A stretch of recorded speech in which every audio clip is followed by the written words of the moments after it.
Kontrollet të befasishme në ambientet e brendshme të institucionit të ekzekutimit të vendimeve penale në IEVP Shkodër kanë vijuar gjatë ditës së sotme, në kuadër të masave për forcimin e sigurisë dhe parandalimin e sendeve të ndaluara brenda institucionit.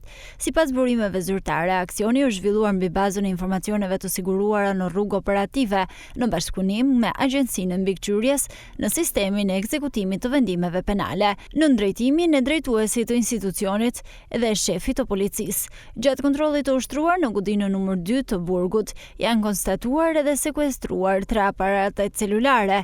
Konkretisht në ambientet e dusheve është gjetur një aparat celular i markës Xiaomi, ndërsa në lavanteri janë zbuluar një telefon Nokia dhe një aparat iPhone, së bashku me 2 fisha karikimi. Lidhur me rastin, autoritetet kanë hartuar raportet përkatëse të incidenteve edhe proces verbale të bllokimit të sendeve të ndaluara, ndërsa është njoftuar edhe agjencia përgjegjëse për vijimin e procedurave të mëtejshme administrative dhe disiplinore.